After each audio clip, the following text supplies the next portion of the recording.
இன்னைக்கு நம்ம ace of diamond 50th episode தான் பார்க்க போகிறோம். மறக்காம வீடியோக்கு ஒரு லைக்கை தட்டி விட்டுருங்க. அசுமா கொஞ்ச நேரம் கழிச்சு எல்லாத்தையும் பேசிட்டு அங்கேருந்து போயிருந்துருப்பானா. அதுக்கப்புறம் ஹீரோவும் வந்து பார்த்துட்டு என்ன அசுமா சீனியர் போயிட்டாரா, அவர் மேலே பால் போட்டதுக்கு மன்னிப்பு கேட்கலான்னு இருந்தேன்னு சொல்லும் போது அதெல்லாம் ஒன்றும் பிரச்சனை இல்லை. அப்புறம் கவாகாமி அசுமா சீனியர் உங்ககிட்ட ஒரு விஷயம் சொல்ல சொன்னாருங்கிற மாதிரி சொல்லுவான். என்னன்னா ஹீரோ இந்த ஸ்கூல்ல விசிட் பண்றதுக்காக வரும்போது இந்த அசுமா சீனியர் கவாகாமியை போட்டு திட்டிட்டு இருந்திருப்பான்ல. ஸோ அதுக்கான ரீசன் என்னங்கிறத சொல்லியிருந்திருப்பான். என் கண்ணுக்கு எவனாவது திறமசாலியா தெரிஞ்சான்னு வையன், நான் அவன் தான் அவனோட திறமையை இம்ப்ரூவ் பண்ணிக்கிறதுக்காக அவனை நான் திட்டுவனே தவிர மொக்கையா இருக்கிற ஆளுங்களெல்லாம் நான் என்னைக்கும் திட்டினது இல்லைங்கிற மாதிரி சொல்லிட்டு போயிருந்திருப்பான். ஸோ விச் மீன்ஸ் கவாகாமிக்கு இந்த பவுலிங்ல உண்மையாலுமே நல்ல திறமைங்க இருக்கு. ஸோ அவனுக்கு கொஞ்சம் கான்ஃபிடன்ஸ் அதிகமாக இருந்தாலே போதும், அவன் பெட்டரா வருவான் அப்படிங்கிறது அசுமாவோட நம்பிக்கை. இவனுங்க இந்த அசுமாவை பத்தின கதை பேசிக்கிட்டு இருக்கும்போது அப்ப கோச் அங்க இருக்கிற சீனியர்ஸ் எல்லாருக்கிட்டையும் ஃபீல்டிங் பிராக்டிஸ் பண்றதுக்கு தயாரா இருங்கடா அப்படின்னு சொல்லக்குள்ள அந்த இடத்துல ஒரு ஃபீல்டிங் பிராக்டிஸ் ஒன்று ஆரம்பிக்கும். பார்க்கணும், எடுத்தோடனே முதல்ல ஒரு டபுள் பிளே ஆரம்பிப்பானுங்க. அதுக்கப்புறம் பயங்கர இன்டென்ஸா கேப்பே விடாம அந்த இடத்துல கொடூரமா ஃபீல்டிங் பண்ணிட்டு இருப்பாங்க. இதை ஓரமா இருந்து வேடிக்கை பார்த்துட்டு இருந்த ஹீரோக்கும் சட்டோரோக்கும் ஒரே அதிர்ச்சி. மெயினா சட்டோரோக்கெல்லாம் அசுமா கொஞ்ச நேரத்துக்கு மட்டும் தானே சொல்லியிருந்திருப்பேன், நீங்க ஏதோ இப்போதான் சீனியருங்கிறங்காட்டி ஓவரா ஆடிட்டு இருக்காதீங்க, ஜூனியரா இருக்கும்போது எவ்வளவு மொக்கையா இருந்தீங்கன்னு எனக்கு தான் தெரியும்னு. உண்மையாலுமே இவனுங்க தான் மொக்கையா இருந்தானுங்களான்னு ஷட்டரோக்கு ஆச்சரியமா இருக்கும்போது இதை கவனிச்ச அந்த டீச்சர் ரேவும் கிட்ட வந்துட்டு, என்னடா இந்த பசங்களை உனக்கு சீனியர்ஸா மட்டும்தான் தெரியும், அதனால இவங்க மொக்கையான பிளேயர்ஸா இருந்திருப்பாங்க அப்படிங்கறது உன்னால யோசிச்சு கூட பார்க்க முடியல தானே. ஆனா அசுமா இவனுங்களை பத்தி சொன்னது என்னமோ 100% உண்மைதான்.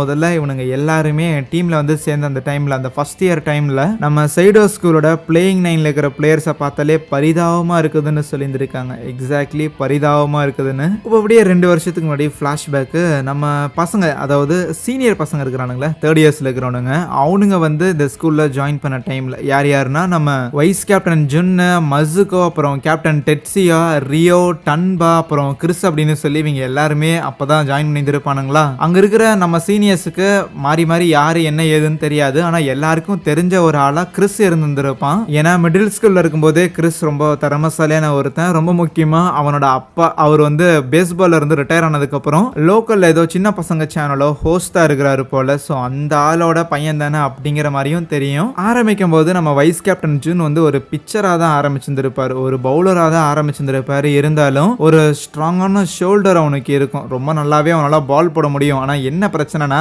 பால் கண்ட்ரோல் இருக்காது. நண்பாவும் அப்பதானே ஆரம்பிச்சிருந்திருப்பான், அவனும் பவுலிங்ல தான் ஆரம்பிச்சிருந்திருப்பான். டே சொதப்பாதரா அப்படின்னு சீனியர்ஸ்ல டென்ஷன் ஆகிட்டு இருப்பாங்க டன்பாவோட பவுலிங்கை பார்த்து.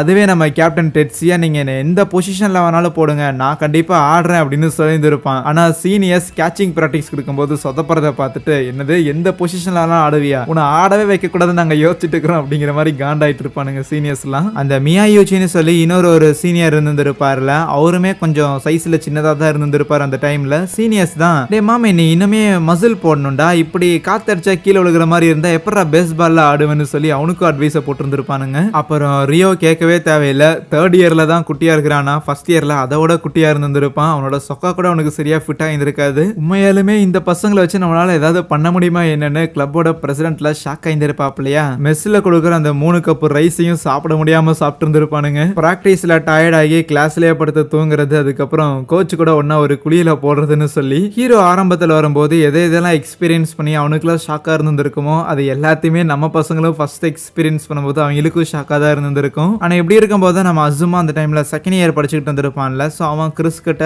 என்னடா தெரியாதனமா இந்த ஸ்கூல்ல வந்து சேர்ந்துட்டு அப்படிங்கிற ஃபீலிங் உனக்கு இருக்கா என்ன, ஏன்னா அவன் கூட படிக்கிற பசங்க ஒருத்தன் கூட தேடுற மாதிரி எனக்கு தெரியலையே அப்படின்னு சொல்லி கலாய்ச்சிருந்திருப்பானா. இருப்பினும் கிறிஸ்க்கு நீங்க சொல்றது என்னமோ உண்மைதான், உப்ப என்னமோ பாக்குறதுக்கு அப்படிதான் இருக்கிறானுங்க, பட் தேர்வானுங்களா இல்லையாங்கிறத கொஞ்ச நாள் போனதுக்கு அப்புறம் தானே தெரியும்னு பொறுமையா இருந்திருப்பான். ஸோ அதுக்கப்புறம் அப்படியே நாட்கள் போக ஆரம்பிச்சிருந்திருக்கும். நம்ம கிறிஸை தவிர மற்ற எல்லாரையுமே ஆஸ் யூஷுவல் ஹீரோ வந்து எப்போ பார்த்தாலும் சும்மா கிரவுண்ட் ஓடிக்கிட்டே இருப்பான்ல, அதே வேலையை தான் பண்ண வச்சிருந்திருப்பாங்க. கிறிஸ் மட்டும்தான் அங்கே சீனியர்ஸ் கூட சேர்ந்து ஆட ஆரம்பிச்சிருந்திருப்பான். எப்படி சட்டோரோ வந்தோடனே அவனை மெயின் டீம்ல எடுத்து போட்டுக்கிட்டாங்களோ அதே மாதிரி நம்ம கிறிஸையும் டீம்ல எடுத்து போட்டுருந்துருப்பாங்க. மற்றவங்க எல்லாருமே எப்படியாவது டீமுக்குள்ள போயாகணும், எப்படியாவது அந்த ஃபர்ஸ்ட் ஸ்ட்ரிங்கில் நம்மளும் ஒரு ஆளா இருந்தாகணும்னு சொல்லி ரொம்பவுமே மெனக்கெட்டு இருந்திருப்பானுங்க.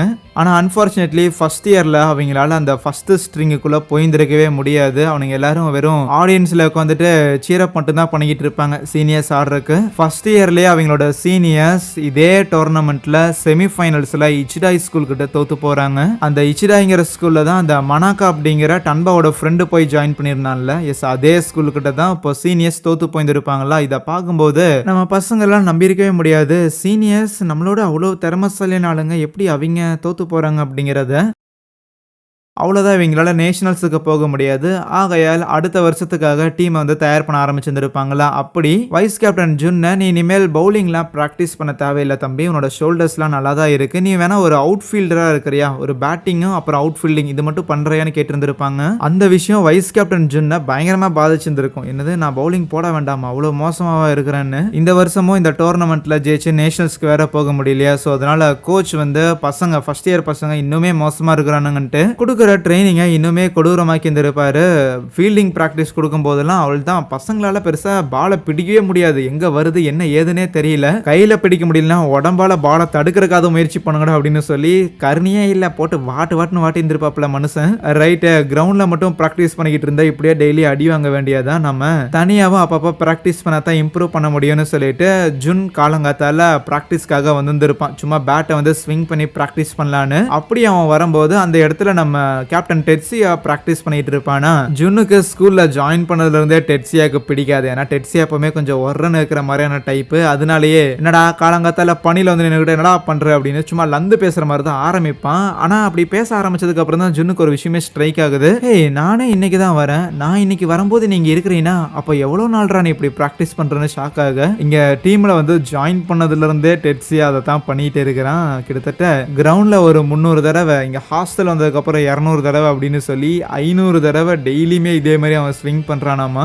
இந்த அளவுக்கு நான் காம்படிட்டிவா இல்லை அப்படின்னா டெஃபினட்டா இந்த டீம்ல எனக்கான இடங்கிறது கிடைக்க போறது இல்லை, அதனால தான் இதை நான் பண்றேன்னு சொல்லியிருந்திருப்பான். ஆனா இப்போ ரியோவும் மசுக்கவும் அங்க ட்ரைனிங்குக்காக வந்திருப்பானுங்களா. இதோடா எங்களுக்கு முன்னாடி யாரோ ட்ரைனிங் பண்றீங்க போல, அப்போ நாங்களும் உங்களோட இந்த ட்ரைனிங் ப்ரோக்ராம்ல பங்கேற்கலாமா அப்படின்னு சொல்லி ட்ரைனிங்காக வந்திருப்பாங்களா. இதையெல்லாம் கிறிஸும் பார்த்துருப்பான். ஸோ அந்த டைம்ல தான் கிறிஸுக்கும் அந்த ஷோல்டர்ல இன்ஜுரி ஏற்பட்டிருந்திருக்கும். ஸோ இப்படி இவனுங்கெல்லாம் ப்ராக்டிஸ் பண்றதை பார்த்துட்டு மற்ற ஃபர்ஸ்ட் இயர் பசங்களா இருப்பானுங்களா, ஸோ அவனுங்களும் எக்ஸைட் ஆகிட்டு கூடவே ப்ராக்டிஸ்க்காக வந்திருப்பாங்களா. அண்ட் இதை கிளப்போட பிரசிடென்ட் அப்புறம் கோச் அப்புறம் இந்த டீச்சர் ரேன்னு சொல்லி இவங்கெல்லாம் பார்த்துட்டு இவங்களுக்கு கொஞ்சம் ஹாப்பியாக இருந்திருக்கும். பரவாயில்லையே, சீனியர்ஸ் கூட ட்ரைனிங்லாம் முடிச்சுட்டு தனியாக இவங்களும் ட்ரெயின் பண்ணுறாங்களா, ரொம்ப நல்ல விஷயம் அப்படின்லாம் ஹாப்பியாக இருந்திருப்பாங்க. இவங்க எடுக்கிற இந்த கடினமான ட்ரைனிங் இது எல்லாமே லைக் அவங்களுக்கு பலன் கொடுத்துருக்குங்கிற விஷயம் ஒரே ஒரு பாலில் ஒருத்தன் அடிக்கிறது மூலமாக தெரிய வரும். எஸ், நம்ம கேப்டன் டெட்சியா தன்னோட முதல் ஹோம் ரன்னை ஒரு டோர்னமெண்ட்ல அடிக்கிறான். இந்த விஷயங்கள் எல்லாத்தையுமே டீச்சர் ரே பசங்க கிட்ட சொல்லிக்கிட்டு இருக்கும்போது நம்ம ஹீரோவுமே புரிஞ்சுக்கிறான். ரைட்டு, இவங்க எல்லாருமே ஏதோ பெட்டராக இருக்கிறாங்க அதனால இந்த டீமில் இருக்கிறாங்க அப்படின்லாம் கிடையாது. இந்த டீமில் இருக்கிறக்காக தன்னைத்தானே ஷேப் பண்ணிக்கிட்ட ஒருத்தங்க ஆரம்பிக்கும் போது மொக்கையாக இருந்தாலும் விடாமுயற்சி மூலமாகவும் கூடவே தனக்கு எது வரும் அப்படிங்கிற விஷயம் தெரிஞ்ச காரணத்தால தான் இவங்க இவ்வளோ தூரம் வாழ்ந்து வந்திருக்காங்க. ஓவர் நைட்டில் இவங்களுக்கு எதுவும் கிடைக்கல அப்படிங்கிற விஷயம் புரிய வரக்குள்ள அதுவே அன்னைக்கு ஈவினிங் ட்ரைனிங்லாம் முடிஞ்சதுக்கு அப்புறம் சீனியர் பசங்க எல்லாரும் அப்படியே ஒன்னா லைனாக நின்றுக்கிட்டு இவ்வளோ வருஷமாக இந்த கிரவுண்டில் ட்ரைனிங் பண்ணியிருந்திருக்கோம், அந்த ட்ரைனிங்கான பலன் நாளைக்கு கிடைக்கும், கிடைச்சே தீரணும்னு நினைக்க அங்கே இந்த ஒரு எபிசோடை முடிக்கிறாங்க. So thank you.